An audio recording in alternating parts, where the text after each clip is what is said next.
Meus irmãos, eu creio que eu parei aqui. A sua humanidade foi demonstrada. Eu estou feliz que eu posso ficar até às 5 com vocês, mas tudo bem. Não, só se fechar a porta ali, ninguém sair. Bom, então vamos lá. A humanidade de Cristo foi demonstrada. Ele é contado genealogicamente como homem. Livro da genealogia de Jesus Cristo, filho de Davi, filho de Abraão. E agora começa a mostrar a genealogia dele, as gerações e etc. Mas veja como ele é contado genealogicamente. Ele não teve um nascimento que ele apareceu, ele foi contado entre os homens. A descrição continua: Davi até o exílio na Babilônia, 14, desde o exílio da Babilônia até Cristo, 14, ou seja, vem contando o nascimento de Cristo, ou seja, a sua genealogia desde o início. Ele também é contado como tendo nascido de mulher. Ora, o nascimento de Jesus Cristo foi assim: estando Maria, sua mãe, desposada com José, sem que tivesse antes coabitado, achou-se grávida pelo Espírito Santo. Reparem, estando Maria, sua mãe, desposada com José, que equivaleria ao nosso noivado.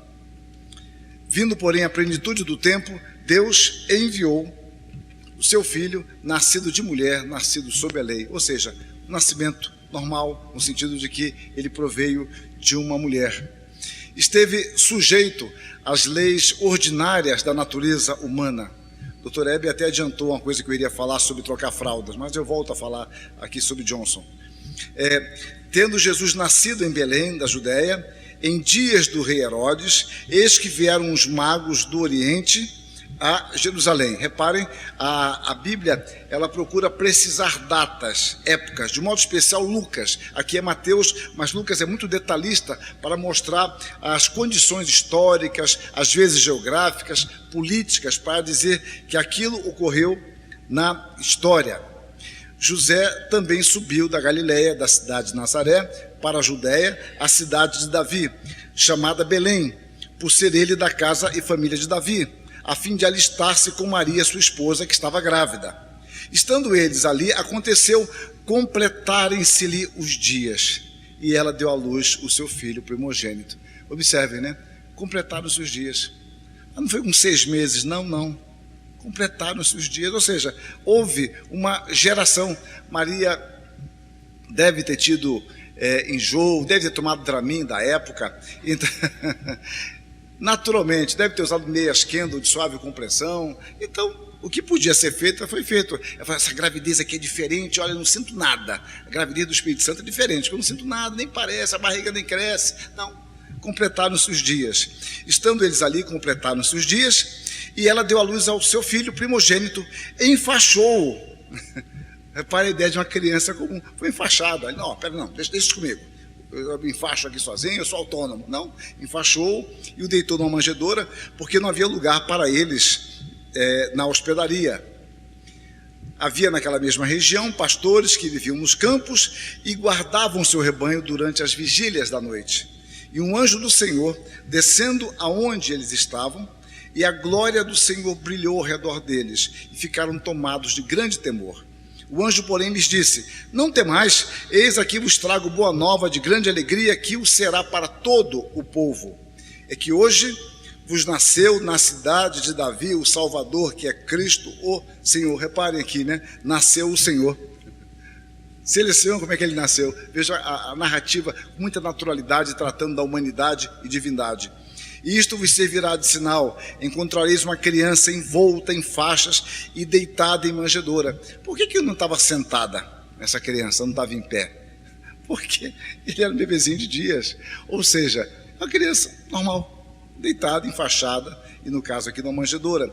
Crescia o menino, estou pulando os textos, crescia o menino e se fortalecia, enchendo-se de sabedoria, e a graça de Deus estava sobre ele.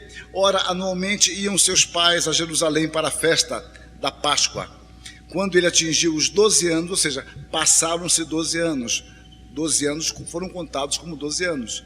Subiram a Jerusalém, segundo o costume da festa, e crescia Jesus em sabedoria, estatura e graça diante de Deus e dos homens. Eu entrecortei aqui, né, Lucas 2, de 4 a 12, 40, 41 e 52. Observe, então, a naturalidade que a Bíblia atribui ao desenvolvimento do menino Jesus. Jesus nasceu como uma criança normal, após cumprirem seus dias, não sabendo falar, ele não sabia andar, desenvolveu-se como uma criança comum, tendo de ser trocado, dado banho, amamentado, cuidado, conduzido, tomado nos braços, enfim, passou por todas as experiências possíveis de uma criança normal. É curioso pensar como Maria lidava com isso. E Maria não tinha grandes problemas, penso eu, porque ele olhava como filho. E pronto. É como, mudando muito que deve ser mudado, uma mãe que é mãe de um rei, ela é mãe. E a mãe lida muito bem com isso.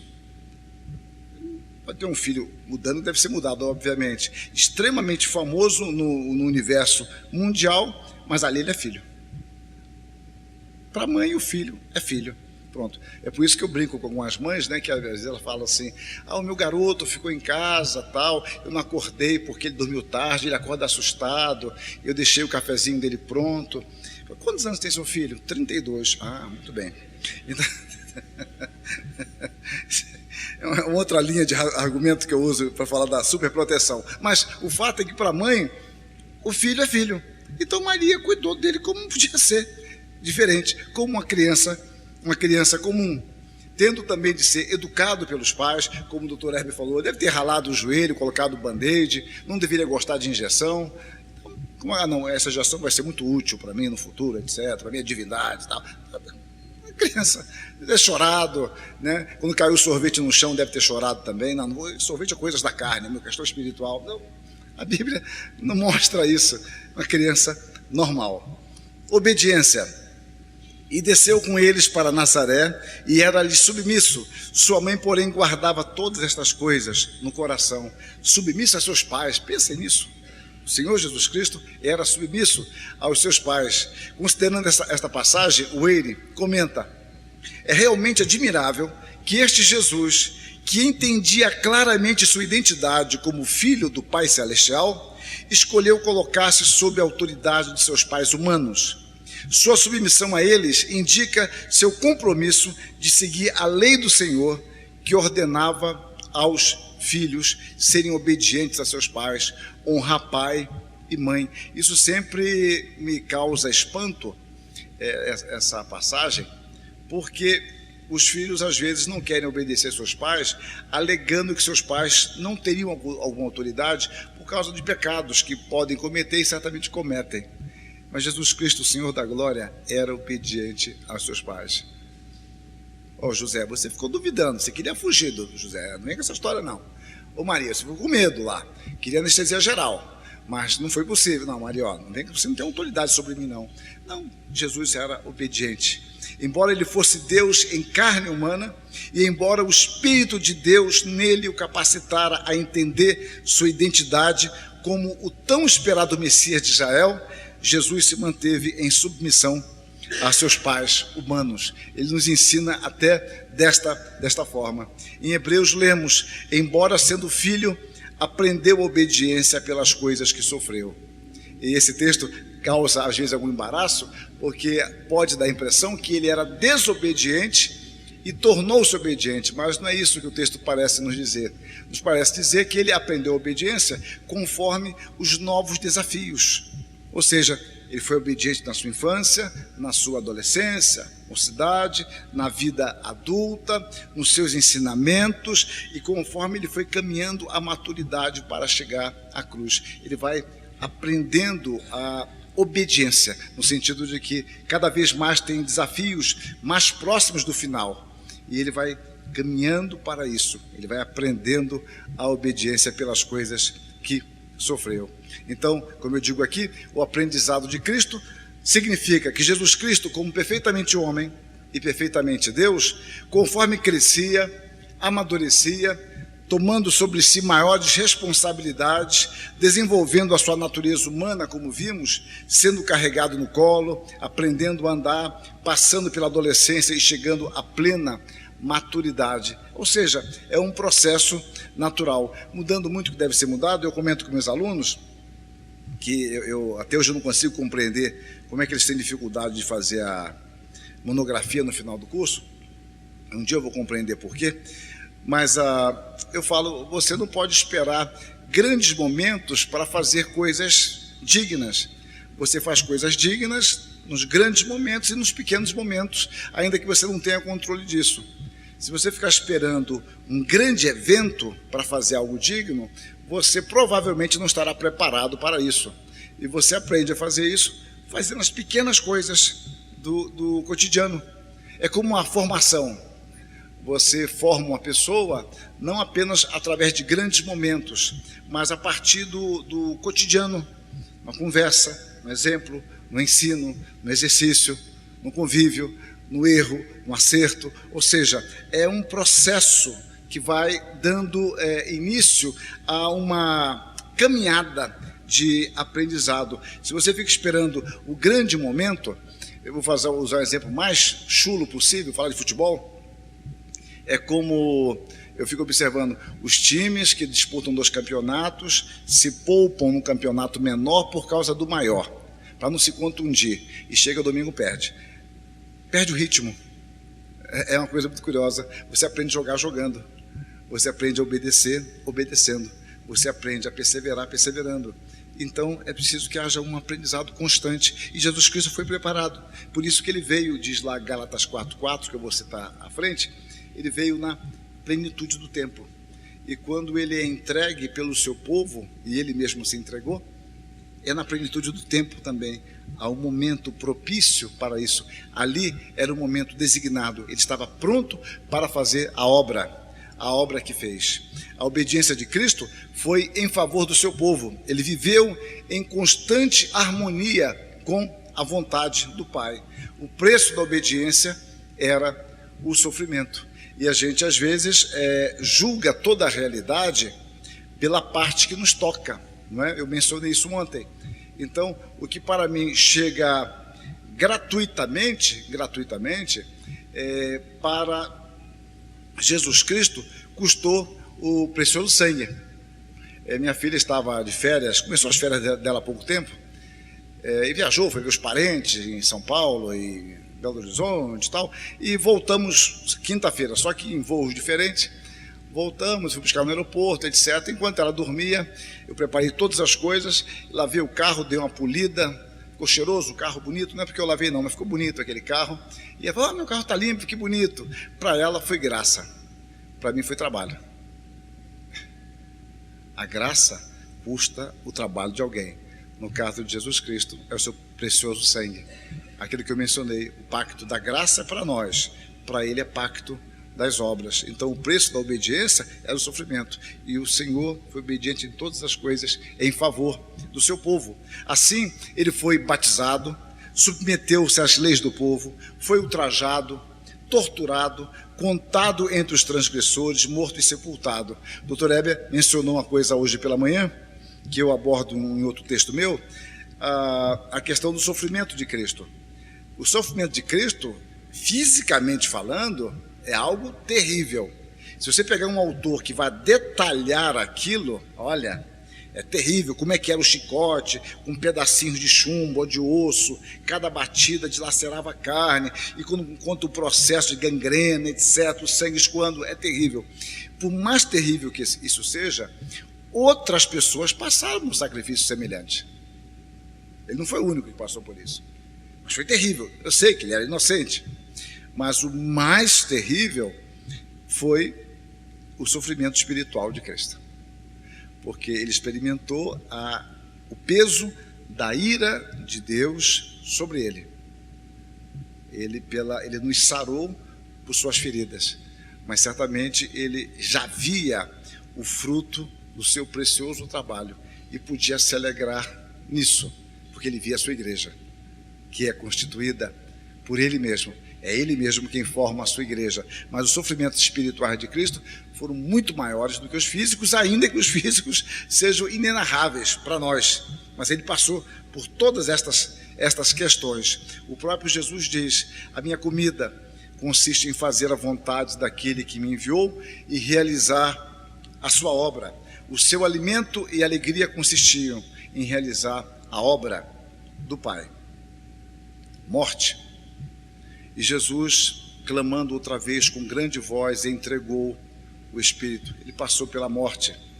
Antes de tudo vos entreguei o que também recebi, que Cristo morreu pelos nossos pecados, segundo as Escrituras, e que foi sepultado e ressuscitou o terceiro dia, segundo as Escrituras. Então observe que há um testemunho magnífico, bíblico, não só nos Evangelhos, mas nas Epístolas, de que o Senhor Jesus Cristo foi morto. Ele ressuscitou, mas ele morreu, passou por esta experiência tipicamente humana. Ao mesmo tempo, a Bíblia mostra que ele tinha necessidades, características e sentimentos humanos. Ele teve fome. Depois de jejuar 40 dias e 40 noites, teve fome. Teve sede. Depois, vendo Jesus que tudo já estava consumado para se cumprir, a Escritura disse: tenho sede. Sentiu cansaço. Estava ali a fonte de Jacó, cansado da viagem. Eu mencionei isso, dizendo que a Bíblia não fica fabricando heróis. Ele estava cansado, assentara-se Jesus junto à fonte por volta da hora sexta. Então, quando a Bíblia diz que ele estava cansado, ele estava literalmente cansado. Não é apenas para evangelizar a samaritana, não. Ele sentiu sono, e um sono pesado. E eis que sobreveio no mar uma grande tempestade, de sorte que o barco era varrido pelas ondas. Entretanto, Jesus dormia. Era um sono de pedra, como a gente dizia hoje. Isso provavelmente pelo seu intenso cansaço. E quando eu falo da passagem que eu mencionei hoje pela manhã ou ontem, de que ele estava cansado e seus discípulos foram à cidade, a gente nem sempre percebe que o ensino cansa. Ele certamente ia caminhando e ensinando. Eu estou no seminário JMC há 31 anos. Então eu digo que as escadas estão ficando mais altas. Antigamente eu subia correndo, né? Correndo aquela escada. Hoje eu subo de primeira, tal. E se alguém me fizer uma pergunta na escada, vai ser difícil. Você chega bufando na sala, porque cansa. Eu costumo dizer que pregar cansa muito. Cansa mais do que dar aula. Eu prefiro dar 4 aulas do que pregar. A pregação de meia hora, ela é muito cansativa. Eu pelo menos acho, assim, dependendo, às vezes, dá até dor muscular, o tipo de concentração. Pode ser uma questão minha, muito pessoal, mas eu entendo assim. Então, é algo que não aparece, mas cansa muito, dependendo do assunto, do grupo ao qual você está se dirigindo. Isso é muito cansativo. E Jesus caminhava ensinando. Isso por si só já é algo cansativo. E por isso que ele estava aparentemente mais cansado que os seus discípulos. E por isso também, quando ele tinha uma chance de dormir, ele dormia. E dormia profundamente, porque ele estava muito cansado. Ele era um ser humano como nós. Ele chorou. Quando Maria chegou ao lugar onde estava Jesus, ao vê-lo, lançou-se-lhe aos pés, dizendo: Senhor, se estiver aqui, meu irmão não teria morrido. Jesus, vendo-a chorar, e bem assim os judeus que o acompanhavam, agitou-se no espírito e comoveu-se. A ideia de agitar-se aqui é algo muito íntimo, é algo como fosse uma força lá de dentro, como isso é contagiante. É o caso de Davi mudando, que deve ser mudado. Davi foge do seu filho e o ambiente todo era de tristeza, de choro, com exceção de Simei, que estava tirando pedra. Vai embora, homem de sangue, agora recebeu a paga. Então, homens atirando pedra, areia. Ele perdeu o seu reino, o seu filho tenta matá-lo, as pessoas estão tristes e ele vai sendo contagiado por isso, até que Davi começa a chorar também. É um ambiente, né? E ele estava aqui muito triste. O texto diz: vendo-a chorar, e bem assim os judeus que a acompanhavam, agitou-se no espírito e comoveu-se, e perguntou: onde o sepultaste? Eles lhe responderam: Senhor, vem e vê. Jesus chorou. Então disseram os judeus: vede quanto o amava. Esse choro e essa dor intensa revelavam um sentimento. E às vezes a gente tem vergonha dos nossos sentimentos. Eu vou ressuscitá-lo daqui a pouco, vou chorar para quê? Ele chorou. Ele estava triste. E não é só pelo Estevão, mas pela morte, o significado da morte, a tristeza daquelas pessoas e como a morte traz consigo um selo do pecado, porque sem o pecado certamente não haveria a morte. Então, a consequência do pecado humano estava ali, diante dele. Bom, ele foi tentado. A seguir foi Jesus levado pelo Espírito ao deserto para ser tentado pelo diabo. E há uma diferença importante, bíblica, entre tentar e provar. É por isso que Tiago diz que Deus não tenta ninguém. Ele não pode ser tentado pelo mal. A diferença fundamental, biblicamente, é que a tentação, ela visa nos fazer cair. A provação visa nos fazer crescer.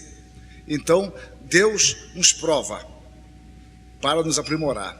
E, biblicamente, não tem nenhuma passagem em que Satanás nos prove. Satanás só tenta. Satanás só tenta, ele não prova ninguém. Então, na oração do Pai Nosso, nós oramos: não nos deixe cair em tentação, mas livra-nos do mal. Eu sei, é claro, nós como cristãos sabemos que a tentação, ela pode virar uma provação. Satanás nos tenta para nos fazer cair, e nós recorremos ao Senhor Jesus Cristo, e Ele nos preserva, e aquilo que foi uma tentação para a nossa queda, Deus transformou em provação para o nosso crescimento. Foi isso que eu mencionei pela manhã, né, que a palavra tentador é de onde vem a palavra peritos. Satanás, eu falei, é perito em tentar. Deus nos prova, mas Satanás nos tenta. Que Satanás não quer nos fazer crescer, ele quer nos fazer cair em pecado. Eu discuto isso num livro meu sobre o Pai Nosso. Não continuemos, porque não temos sumo sacerdote que não possa compadecer-se das nossas fraquezas. Antes foi ele tentado em todas as coisas, a nossa semelhança, mas sem pecado. Então, a diferença importante que eu gosto de fazer é que a tentação, ela pode ser subjetivada. Você pode resistir a uma tentação que você internalizou, mas parece que Jesus Cristo nunca internalizou a tentação.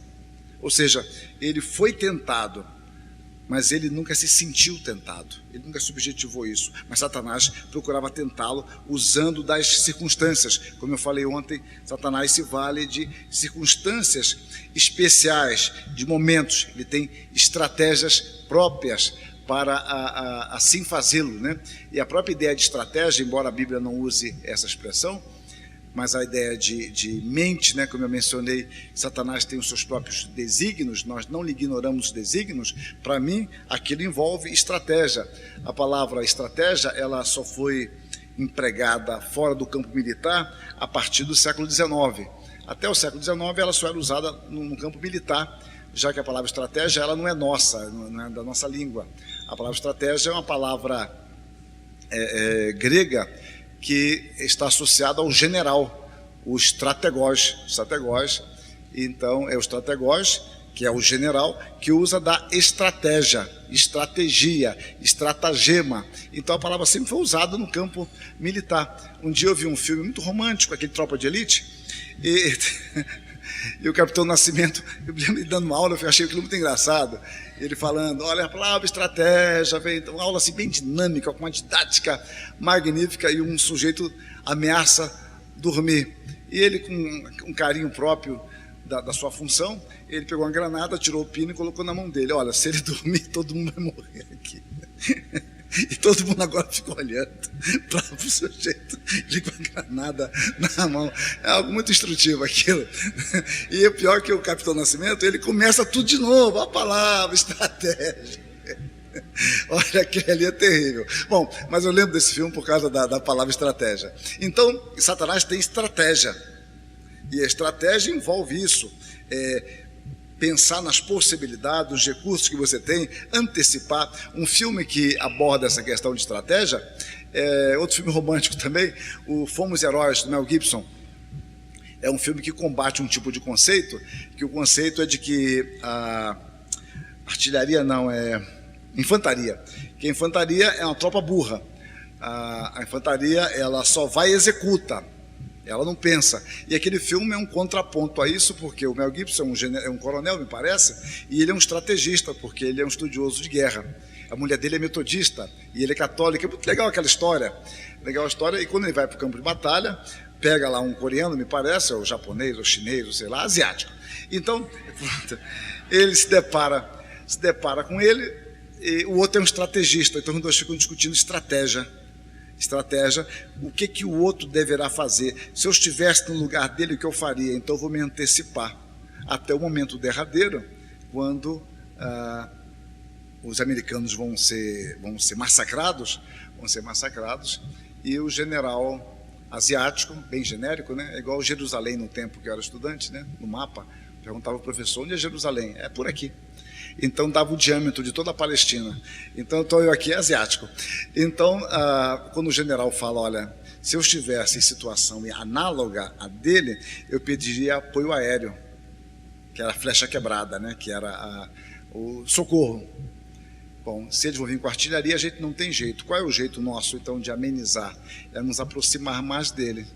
Quanto mais nos aproximarmos fisicamente, a artilharia vai acabar matando eles também. Não é tão precisa. Então, isso é estratégia. Eu acho muito legal essas histórias de estratégia. Bom, mas então Satanás, ele é um estrategista. Ele sabe muito bem achar o momento próprio para isso. Mas o nosso Deus é Senhor da estratégia. E Satanás, mesmo a contragosto, é um servo de Deus. No sentido de que ele está sob o controle de Deus. Então, jamais encontramos nas Escrituras Satanás desafiando diretamente a Deus. Ele não se confronta com Deus, ele vai pelas beiradas. Ele age ordinariamente tentando os servos de Deus a desobedecerem a Deus e, consequentemente, a se afastarem do Senhor. Ele não tenta um confronto direto. Na realidade, Satanás podia, como de fato fez, tentar a Jesus de forma externa. Contudo, não podia fazê-lo internalizar a tentação. Ele foi tentado, mas nunca se sentiu tentado. Gruden, um autor contemporâneo batista, muito bom, ele diz, ele era tão plenamente humano que mesmo os que viveram e trabalharam com ele por 30 anos, mesmo os irmãos que cresceram na casa dele, não percebiam que era um tanto superior a outros seres humanos, muito bons. Ao que parece, não tinham ideia de que fosse Deus vindo em carne. Era estranho pensá-lo como Deus, porque ele era um menino como os demais irmãos. Bom, esse seria o capítulo que eu abordaria, que eu não vou abordar, eu só vou dar o destaque e vou para as considerações finais. Mas não se iludam, considerações finais para mim sempre é o meio da palestra. No caso, o meio das 3, então a coisa vai longe. Mas não é uma brincadeira, só um pouquinho. Mas o tópico seria esse aqui, eu só vou dar 2 destaques. Seria meu último capítulo, Fé no Senhor Jesus, o único Senhor para pensar, Schaeffer. A verdadeira espiritualidade significa o senhorio de Cristo sobre o homem todo. E depois o Dionísio Paper. Os homens querem um Salvador, mas não um Senhor. Os demais slides eu escondi, aqui eram uns 20 slides, eu escondi, e já pulo para esse algumas implicações doutrinárias e práticas. Aqui eu vou pular também, quando eu coloco entre colchetes 3 pontinhos, é porque eu estou pulando a minha sequência. Então, eu já começo com a 2 aqui. Jesus Cristo, eu vou trabalhar com premissas, tá? Jesus Cristo é perfeitamente Deus e perfeitamente homem. Qualquer tentativa de valorizar uma de suas naturezas em detrimento da outra implica em perdermos de vista a plenitude da revelação bíblica. Às vezes a igreja cai nessa heresia, não é por maldade, é por simplicidade ou falta de conhecimento bíblico maior de um assunto difícil.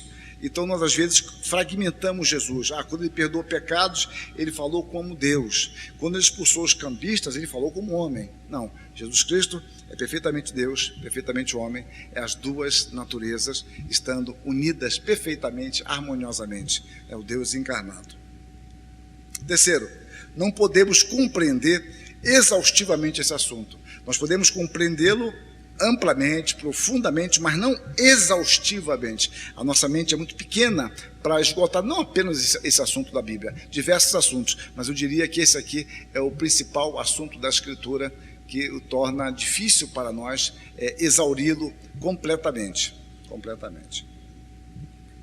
É impossível, por outro lado, nos dizer cristãos sem que a nossa fé tenha um conhecimento seguro de quem é Jesus Cristo. Aí eu volto à primeira palestra. A nossa fé não pode ser uma fé vaga ou fé pela fé. Nós damos graças a Deus. Paulo dá graças pela igreja de Éfeso, porque aqueles irmãos tinham a fé depositada no Senhor Jesus Cristo. Ele é o Senhor, Ele é o Deus encarnado. Esta compreensão nos advém pela palavra, mediante a iluminação do Espírito Santo. Portanto, faremos bem em deixar que a nossa mente e o nosso coração sejam guiados pela palavra. Nós temos que aprender a submeter a nossa inteligência à palavra de Deus, que não quer dizer com isso não significa que haja um sacrifício lógico racional. Não, absolutamente. Mas é nos acomodar naquilo que Deus não revelou. Agostinho já falava sobre isso, Calvino desenvolveu bastante esse conceito de que você caminha até onde a Escritura vai. Quando Deus para a sua revelação, nós paramos também e não tentamos ir além do que foi revelado. Em Calvino você encontra isso muito claro, comentando Romanos 9, e de um modo especialíssimo nas Institutas de Calvino, no livro 3, de 21 a 24, quando ele trata daquela doutrina magnífica e tão simples da predestinação. Bom, somente Deus, pela iluminação do Espírito, por meio da sua palavra, poderá nos instruir a respeito de si mesmo.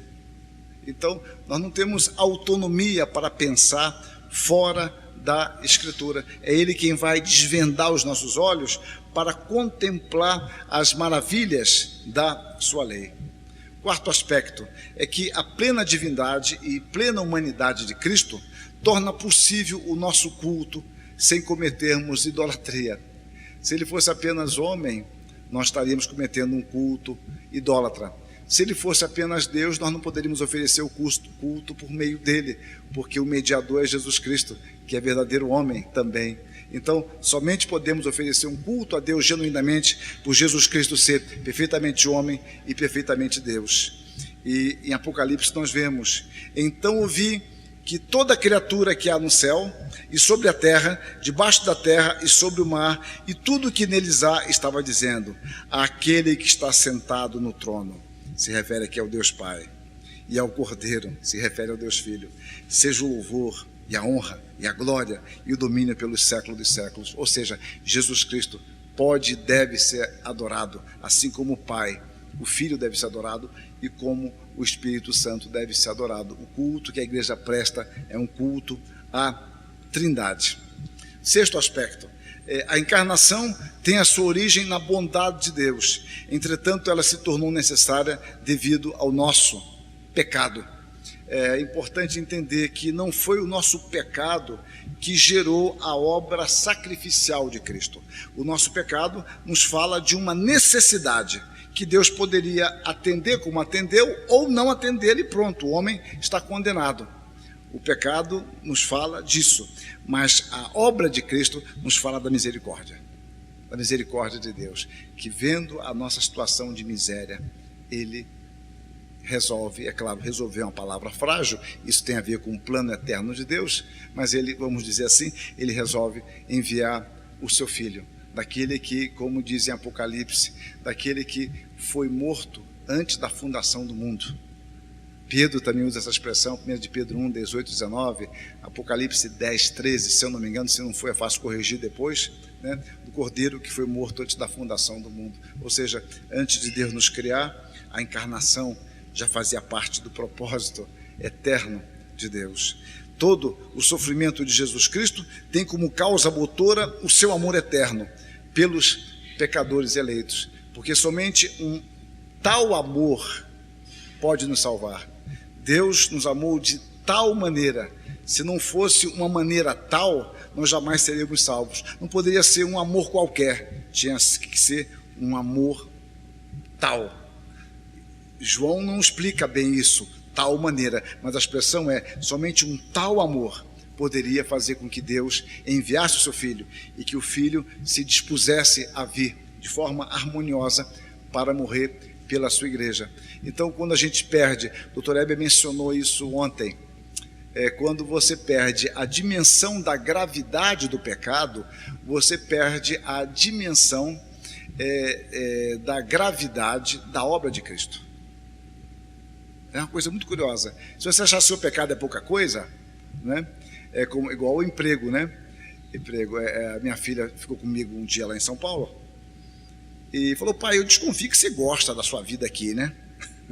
É que eu moro em Maringá e fico muito em São Paulo. Então eu falei, Felipe, por um acaso eu tenho que não gostar para ser difícil? É aquele argumento de você para pedir aumento. Você não pode pedir aumento assim. Olha, eu amo esse trabalho. Domingo à noite eu vim para casa correndo para dormir, que eu não quero ver aquelas besteiras lá do Fantástico, então eu quero dormir e acordar cedo, porque segunda-feira é meu dia de expressar minha vocação eterna para servir o Senhor da glória por meio dos meus talentos. E eu queria um aumento. Você, coitado, aumento para quê? Não vou diminuir seu salário, porque você é tão privilegiado em trabalhar aqui, etc. Então a ideia nossa é de insalubridade.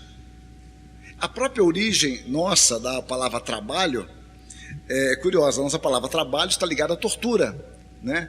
Ao tripaliar. O verbo tripaliar, que é torturar com 3 paus. Trabalhar. E eu até conto uma piada. A Simone deve ter me ouvido falar isso lá, talvez naqueles estudos lá na igreja, lá em Maringá, que eu fiquei um ano falando sobre cosmovisão numa comunidade de Maringá. E eu tenho uma história que eu conto.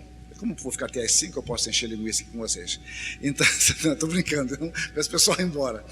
Daqui a pouco eu acabo, não sei quando, mas acabo, daqui a pouco. Só faltam 82 pontos só.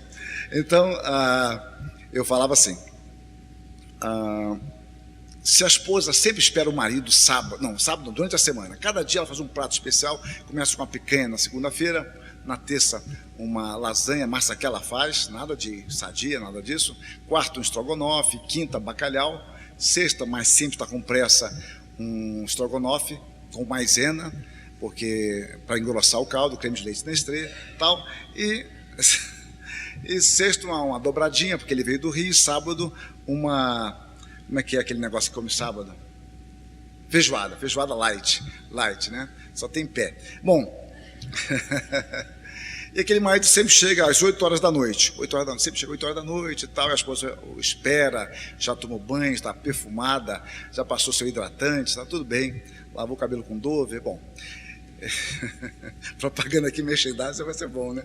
Bom, e naquele dia ele não chega às 8 horas, ele chega às 9 da noite, 10 da noite, com a gravata já frouxa, ele sempre chega impecável, e a esposa esperando a luz de vela, faltou energia, e pergunta para ele, e o jantar, eu guardei para você o jantar, e fala, não, eu estou sem fome.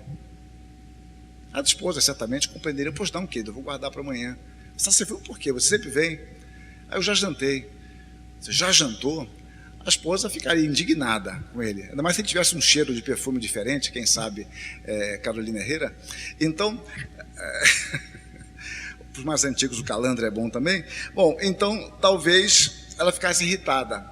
E eu sempre pergunto qual era a palavra desse jantar que poderia salvá-lo de uma grande encrenca. Eu não quero colocar ninguém em encrenca aqui, tem uns 10 homens já levantando a mão para falar, mas eu quero poupá-los dessa encrenca. A palavra-chave que esse marido usaria seria: eu estava num jantar de negócio. Negócio? Querido, desculpe-me, tal. Jantar de negócio é um jantar de trabalho. Trabalho é tortura, então, coitado, ele estava trabalhando. E negócio, a palavra negócio, ela é uma vingança moderna, a palavra medieval, ócio, já que o saber medieval era o ócio, a reflexão. O pensamento moderno criou a palavra negócio. Se eu estava negociando, eu estava negando o ócio. Vejam, os maridos ficam espertos agora. Bom, então, você não cola mais. Negócio. Então, voltando à minha filha, se eu gosto daquilo que faço, automaticamente aquilo perde o sentido de sacrifício. Porque você gosta, então você não pode gostar. Aí tem que acordar com aquele maníaco da TV Globo. Gente, hoje é segunda-feira, né? Puxa, fazer o quê? É uma bobagem. Sexta-feira, segunda-feira é um dia belíssimo quando você vai exercitar sua vocação no reino de Deus. Mas a gente vive nessa cultura, que é uma cultura católica medieval, avessa ao trabalho. Bom, se você não gosta daquilo que você faz, aquilo então é pesaroso. Jesus Cristo gostava de fazer a sua obra? Sim e não. O sofrimento era terrível, mas ele viu o fruto do seu precioso trabalho. Se você ignorar a gravidade do pecado, você vai ignorar o preço pago para a nossa salvação. Então, como a gente tem uma visão pequena do pecado, eu vou ter uma visão pequena da graça. Se eu começar a entender a gravidade do pecado como uma ofensa a Deus, e que Deus é santo, então eu vou entender cada vez mais a grandeza da bondade, da misericórdia de Deus. Então, sem uma noção clara do pecado, eu teria uma visão pequena da graça de Deus. Então, somente um tal amor poderia nos salvar. Oitavo, já pulei para o oitavo, viu? Nós só conseguimos entender a obra de Cristo quando aceitarmos, pela fé, o mistério glorioso de suas duas naturezas. Sem a compreensão de que ele é Deus e homem, nós não vamos entender jamais a obra de Cristo, porque seria uma obra impossível. 10. Estamos convencidos de que a genuína piedade bíblica, né, eu vou citar a palavra grega porque ela é conhecida, é Eusébia, né? Então quem tem o nome de Eusébio é um homem teoricamente piedoso, né? O nome quer dizer isso. Então, a genuína piedade bíblica começa pela compreensão correta do mistério de Cristo, conforme nos diz Paulo. É um texto muito embaraçoso. Ele diz, evidentemente, grande é o mistério da piedade. Aí você fala, o que é, Paulo? Orar no monte? Como é que é esse negócio? Ele fala, aquele que foi manifestado na carne, foi justificado em espírito, contemplado por anjos, pregado entre os gentios, crido no mundo e recebido na glória. A piedade, então, começa por uma compreensão de quem é Jesus Cristo. É curioso isso. Você pensa que ele vai dar algum segredinho, alguma receitinha, como eu dei para vocês agora, uma receitinha assim do estrogonofe, ó, caldo tá fino, coloca maisena que engrossa o caldo, engana, tal. Então, quem sabe a receitinha aqui sobre a piedade, como é que é? Vamos ficar tricotando aqui alguma coisa sobre piedade. Não, a piedade começa pela compreensão de quem é Jesus Cristo. Então, todo conhecimento cristão vem ou deve vir acompanhado de piedade. Olha só o que Paulo diz. Paulo, servo de Deus e apóstolo de Jesus Cristo, para promover a fé que é dos eleitos, porque somente os eleitos têm fé, não é isso? A fé que é dos eleitos de Deus, e o pleno conhecimento, que é uma tradução muito forte, seria melhor um conhecimento intenso, da verdade segundo a piedade. Então Paulo se diz apóstolo para promover a fé dos eleitos no pleno conhecimento da verdade segundo a piedade. Não há um conhecimento genuíno de Deus divorciado da piedade, porque a piedade bíblica envolve uma relação vertical e horizontal. Paulo fala na carta a Timóteo que se alguém tem mãe viúva ou vó, ele deve aprender a exercitar a piedade em casa. A piedade não é para ser vislumbrada, a piedade começa em casa, cuidando da sua mãe e da sua avó. E isso tem a ver, antes, com a compreensão de quem é Jesus Cristo, que nos leva a uma vida de piedade, uma relação correta com Deus e teologicamente orientada para com o nosso próximo. Outro aspecto é que Jesus Cristo é homem que pode entender as nossas necessidades e é Deus que pode nos socorrer eficazmente. 1 Coríntios 10, 13 diz que nós nunca somos tentados além de nossas forças, mas que Jesus Cristo nos socorre. Ele nos socorre, de fato. E Jesus Cristo sabe o que é ser homem. Ele sabe o que é ser tentado. Ele sabe o que é sentir fome, sede, o que é ser abandonado, o que é ser discriminado, o que é ser caluniado. Ele sabe o que é a perda de um amigo, ele sabe o que é a solidão, ele nos entende perfeitamente, perfeitamente. Ele simpatiza, eu estou usando a palavra simpatia no sentido original, né, de sentir juntamente com. Então ele simpatiza perfeitamente conosco, ele se coloca ao nosso lado, e por isso nós podemos conversar com ele, expor a nossa dor, a nossa angústia. Ele nos compreende perfeitamente, ele é perfeitamente homem. A consciência do senhorio de Cristo, que é um aspecto que eu não abordei, dá uma nova dimensão ao nosso trabalho cotidiano, porque em última instância nós estamos servindo ao Senhor. A reforma, ela trouxe uma grande transformação social, não porque a transformação social fosse a essência da reforma, mas é porque a transformação social foi uma decorrência da vivência da fé. No ano que vem é um ano que, aliás, 2017, comemora-se os 500 anos da Reforma Protestante, iniciada com Lutero. Vai ser um ano de muitos eventos ligados à Reforma, e é bom que aqui esse evento de vocês já começou com temas alusivos à Reforma. Mas quando você começa a estudar, por exemplo, eu gosto de estudar um pouco a vida de Calvino, então quando você começa a ver a vida de Calvino, um homem doente, uma saúde difícil, muito difícil. Calvino tinha algumas dezenas de doenças. A mais simplesinha era a hemorroida, que o impedia de montar, de cavalgar. Uma saúde frágil, uma vida extremamente difícil, sem grandes poderes diretos. O poder de Calvino era um poder de influência, não um poder deliberativo. Ele não podia deliberar, ele nem cidadão de Genebra era, só se tornou cidadão no final da vida. Mas de influência ele tinha muita. Mas como é que a Reforma alcançou ambientes tão longínquos em todas as áreas? A Reforma, de modo especial de Calvino, influenciou a pedagogia, influenciou a diplomacia, o direito, a economia, a administração. É impressionante. A ciência moderna tem muito a ver com o conceito de escritura de Calvino, de graça comum. Procure na internet um artigo sobre fé e ciência, eu não lembro bem o título, mas o subtítulo é Rompendo em Fé com a Fé. É uma piadinha com cântico, né? Então, Rompendo em Fé com a Fé, que mostra como a Reforma exerceu influência na ciência. E como Calvino fez isso me incomodava, se ele não saía de Genebra. Se ele ficava em Genebra pregando na sua igreja, como é que ele influenciou tanto? E a questão é simples, mas eu demorei a entender isso. É que Calvino tinha, ou teve, em muitos momentos, um auditório comprometido. Um auditório comprometido. O que significa isso? Era um auditório que ouvia essa palavra e tentava aplicar essa palavra nas suas áreas. Esse auditório ia muito além do que Calvino ensinava, no sentido de que eu falo algo, expondo a palavra, e alguém é um professor.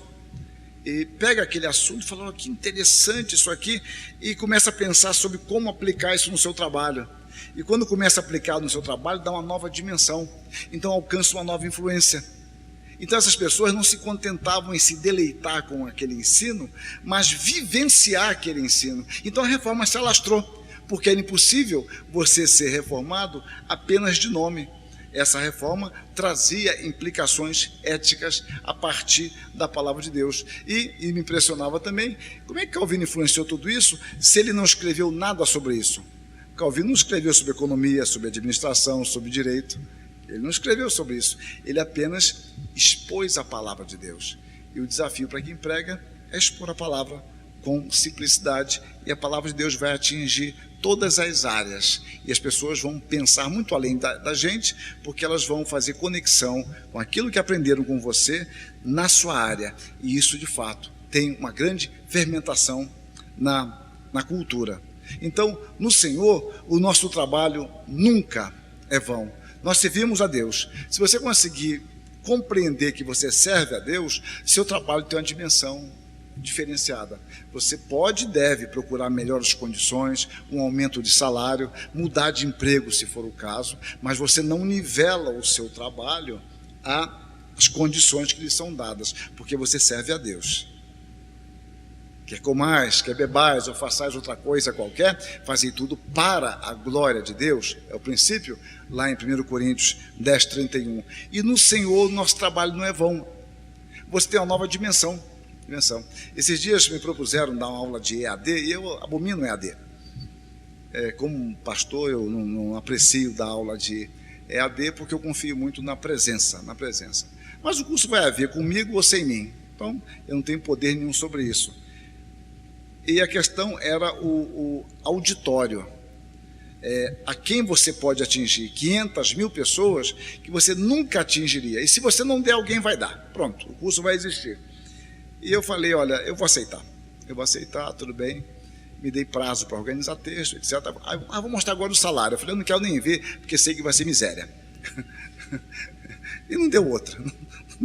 Me mostraram que tinha que mostrar, mas eu falei, não, eu continuo aceitando, apesar disso aí, que é vergonhoso, isso é vergonhoso. Mas eu aceito por causa do reino.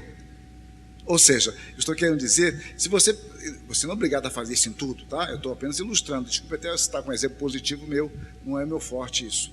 Mas a ideia que eu quero mostrar é que se você tiver uma dimensão do reino, você vai servir além do que você recebe.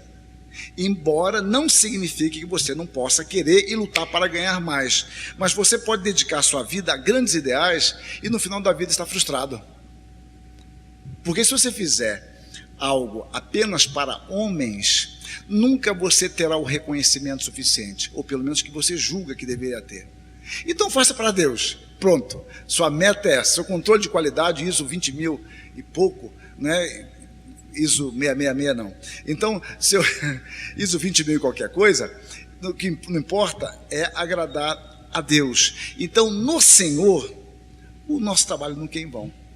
Eu posso me dedicar muito a uma coisa, depois descobrir, depois de 30 anos, olha, joguei minha vida fora.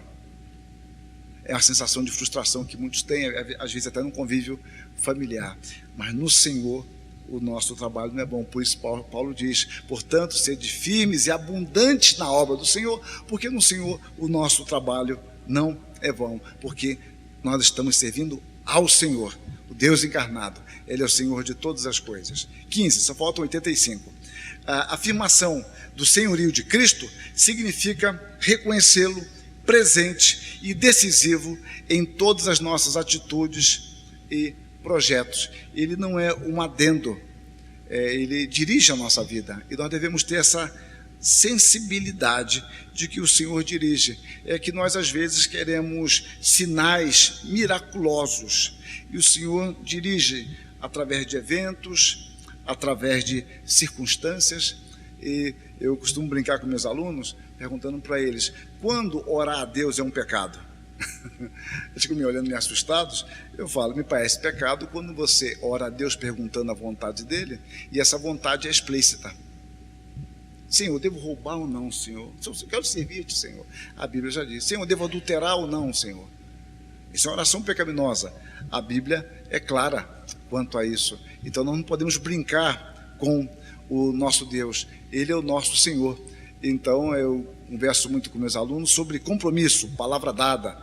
Esse senso de dever é muito forte na teologia reformada e para os presbiterianos é muito importante ver o diário de Simonton, a palavra dever, o senso de dever. Então eu costumo dizer para eles, olha, você não tem que orar a Deus se deve atender um compromisso ou não deve atender. Você não concordou que ia em tal lugar, não deu sua palavra? Pronto, então você vá. O máximo pode acontecer o avião cair e você morrer, mas nada demais não. Você deu sua palavra e vai. Você não fica brincando com Deus, Senhor, será que eu devo ir? Se eu orar a Deus nessa época, eu não vou em lugar nenhum. Eu quero ficar em casa. Mas é o senso de compromisso. Deus é o Senhor de todas as coisas. Esses dias um colega meu me escreveu que ele estava com um problema na sua igreja, já querendo ir embora. E eu falei, fulano, eu estive na sua casa no ano passado, você estava na véspera de uma eleição, um tanto atenso, a eleição seria na semana seguinte. E agora passou-se um ano, ou passaram-se 10 meses, eu não me recordo, e você está perguntando se não é vontade de Deus você ir embora? É claro que não é. A igreja é agente de Deus, a igreja não orou para eleger você não orou para pedir a direção de Deus. Pense nisso daqui a 2 anos. Simples. Compromisso, palavra dada. Mas eu senti no meu coração, minha esposa não está bem, meu filho também não. Mas é quando é que teve? Né? Desde que ela casou não está bem. Então, o filho desde que nasceu. Bom, então, isso é uma piada, viu? Desculpa, a gente perde amigo, mas não perde a piada. Mas é porque a gente mistifica, né? Se minha esposa não está bem, meu filho não está bem, então é hora de ir embora mesmo. Você não pensou nisso antes? Antes da eleição? Então, cumpra seu mandato. O pagão é que não cumpre palavra dada. São coisas muito comuns da fé cristã. Mas a gente quer orar no monte e não quer honrar a palavra, né? Bom, Jesus Cristo é o nosso Senhor. Cristo, diz Oscar Cullmann, um autor do século XX, não é somente o Senhor do mundo, o Senhor da igreja, é também o meu Senhor. Experimentado e reconhecido como Senhor da igreja, é também Senhor de cada um dos que o compõem. é muito bom você ter a visão do todo, mas também do particular. A gente fala assim, a igreja, a igreja, a igreja. E você? Não, eu estou fora da igreja. Não, quando você fala igreja, você está dentro dela. E aqui é bom também saber que Ele não é só o Senhor do mundo da igreja, Ele é meu Senhor. Ele cuida de mim. A Ele eu devo obediência, honra, glória, culto, e devo também prestar-lhe o meu trabalho. 16. O senhorio de Cristo, como foi compreendido pelos primeiros cristãos, não se relacionava apenas à memória passada ou a uma esperança futura, mas à realidade de sua presença preservadora no meio de sua igreja. Então eles não ficavam lembrando apenas do passado, o nosso Senhor vai voltar. Não, ao passado, ao futuro. É como a Santa Ceia. Na Santa Ceia você fala do passado, fala do futuro, que conferem sentido ao presente. Quando eu participo da ceia hoje, eu anuncio a morte do Senhor, histórica, até que Ele venha, escatologia. Então, o escatológico e o cronos na história tem sentido para nós hoje. Então, Ele é o nosso Senhor hoje. A presença dEle é diretora em nossa vida hoje. O Senhor Jesus é aquele a quem podemos invocar, orar e cultuar. E a palavra culto tem a mesma origem da palavra cultura, está relacionada a cultivo. Então, prestar culto a Deus é cultivar uma relação de afinidade com o nosso Senhor. Ele é o Deus presente e próximo do seu povo. 17. Em nosso serviço e ministério, somos chamados à obediência, certos de que o crescimento da igreja provém do Senhor, mas somos obedientes a Deus. É assim que Paulo descreve o profícuo trabalho desenvolvido por ele e posteriormente por Apolo em Corinto. Eu plantei, Apolo regou, mas o crescimento veio de Deus, ou seja, veio do Senhor. Mas o crescimento que veio de Deus envolveu o meu plantio e envolveu a ação de Apolo em regar, mas o crescimento veio de Deus. Reconciliados com Deus por meio de nosso Senhor Jesus Cristo, devemos aprender a nos alegrar sob o cuidado providente do Senhor Jesus. É que alguma dessas aplicações eu estou fazendo sem ter abordado a essência, que seria o capítulo sobre senhorio, mas assim mesmo eu estou deixando, porque eu acho que são coisas autoevidentes. Nós somos reconciliados com Deus e devemos então nos alegrar nisso, a saber que Deus cuida de nós, Ele é o Senhor, Ele cuida de nossa vida. Paulo nos ensina isso. Alegrai-vos sempre no Senhor. Outra vez digo, alegrai-vos. Filipenses, como vocês sabem, eu pretendo pregar amanhã à noite sobre Filipenses, é a carta chamada Carta da Alegria. É a carta onde mais aparece a palavra alegria. Só que Paulo estava preso e a igreja de Filipos sendo perseguida. Ele fala isso no capítulo 1, verso 29. Então você observa, ele preso e a igreja sendo afligida, mas ele diz, alegrai-vos sempre no Senhor, outra vez digo alegrai-vos, e ele diz preso, lá no capítulo 1, verso 12, quero ainda cientificar-vos que as coisas que me aconteceram têm contribuído para o progresso do Evangelho. Isso eu vou explorar amanhã, se Deus permitir. Então, alegremos-nos na certeza de que o Senhor de todas as coisas cuida de nós e dirige os nossos passos com poder e amor. O Deus que governa todas as galáxias conhecidas e desconhecidas é um Deus que nos conhece e cuida de nosso cabelo que nos escapa e de um pardal que cai e até mesmo do que faz suas necessidades na tribuna. Então, Deus cuida de todas as coisas, nada escapa ao seu controle. A nossa fé se alimenta desta certeza. Assim seja, Senhor. Amém. Muito obrigado.